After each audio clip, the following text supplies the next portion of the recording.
एक चौधरी साहब ने तो एक उन्होंने बावर्ची है तो उन्होंने पूछते ने कि अज की पकाना चाहिए है। चौधरी साहब कहते हैं अज की पकाइए दस तेरा की ख्याल है। अज की पकाइए दस तेरा की ख्याल आंदा मैं की ख्याल दसा मेरी की मजाल है। चौधरी साहब कहते रहमिया चल अज फिर चस्के ही ला ले लब जन चंगियां तो भिंडियां पका लीए।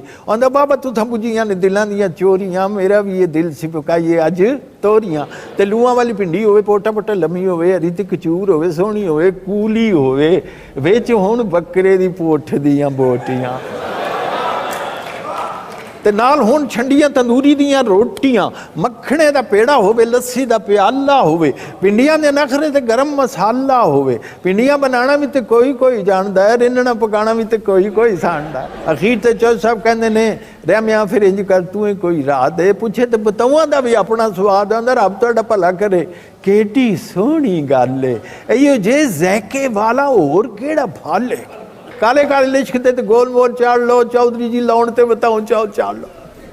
अंदर है मैं पकाने ते जी बड़ा करदा भट्ठियां दी गर्मी तो दिल जरा डरदा।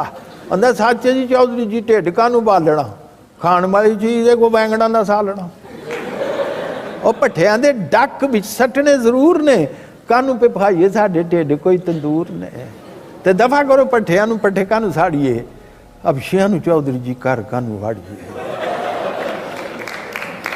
कालियां दे नाल कानूं मारिए उडारियां साडियां ते हैन अमरीका नाल यारियां। वो कहंदा बद बद बोलना है एवें बड़ बोलिया ओ सब्जियां तो जा तू सियासतां नूं भोलिया। दूजे दी भी सुन कुछ दूजे नूं भी कहण दे हुकूमतां दी गल तू हुकूमतां ते रहण दे चंगा फिर बुझ भला मेरा की ख्याल आंदा बुझ लईए चौधरी छोलियां दी दाल। एक कथा फरमाइश है अता साहब की और अमजद साहब की। एक बड़ी मुअज़्ज़ज़ खातून है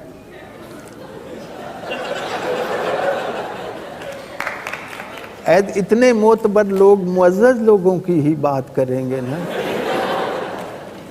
बड़ी मोतबर खातून है और उसके साथ एक मोतबर मर्द खड़ा है आपस में गुफ्तगू जारी है।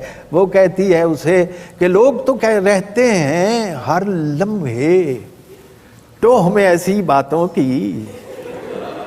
लोग तो रहते हैं हर लम्हे टोह में ऐसी बातों की प्यार मोहब्बत के हैं दुश्मन दिल के ऐसे काले हैं। देखिए कुछ मोहताती रहिए इस जासूस ज़माने से मैं भी बच्चों वाली हूँ और आप भी बच्चों वाले।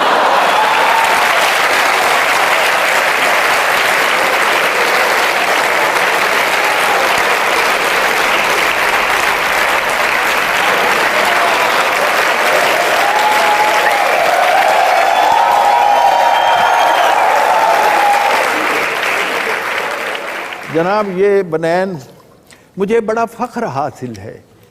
ये बनैन मैंने 5 मिनट में लिखी थी 5 मिनट सिर्फ। बनैन लैन जाते हो बनैन लेके आते हो पाते हो तो पैंदी नहीं पै जाए तो हुण तो तुसी सुनाओगे मैंने।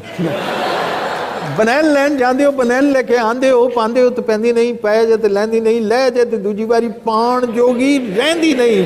बनैन मैं देंगा पाओगे तो पै जाए लाओगे तो लै जाए तो दूजी बारी पाण जोगी रह जाए। बनैन मेरी वधिया बनैन मेरी टाप दी वड्डियां नूं पूरी आवे निक्कियां दे नाप दी ते चीज़ होवे असली ते मूहों पई बोलदी धुप नालों गोरी लगे रस्सी उत्ते डोलदी। जिन्ने वरे चाहो तुसी इस नूं हटा लो फिर भावें बच्चों दा जांघिया बना लो।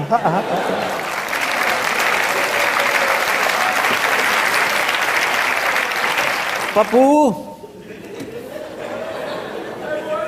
पप्पू सानू तंग ना कर तू बड़े जरूरी काम लगे हैं सोची पे हुण की करिए। रोटी छोटी खा बैठे लस्सी शस्सी पी बैठे उके दा कश ला बैठे पूंज पांज के अंदरों बाहरों भांडे भी खड़का बैठे सोची पे हुण की करिए। ते वेख लिया ने सब अखबारां धुल बैठे सारे वर्ग के पढ़ बैठे सारे अखर सारे हरफ सुना बैठे सोची पे हुण की करिए। कैसे कैसे असले बन गए वड्डे वड्डे मसले बन गए, वड्डे शहर वसा बैठे हाँ, सारा चैन गवा बैठे हाँ।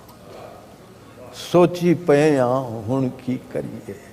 रिज़्क सियासत इश्क कविता कुछ भी खालिस रहन न दिता। सारी खेड बजा बैठे हाँ, दुध विच सिरका पा बैठे हाँ। सोची पे हाँ हुण की करिए। जी करदा सी वोटां पाइए, मार्शल ला तो जान छुड़ाइए, वोटां छोटा पा बैठे।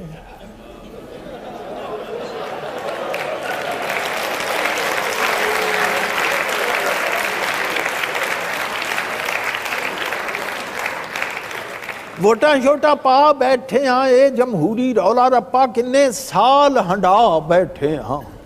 सोची पे हाँ हुण की करिए। सौदा कोई पुजदा नहीं, कोई रस्ता सुझदा नहीं, रस्ते दे विच आ बैठे हैं। सोची पे हाँ हुण की करिए।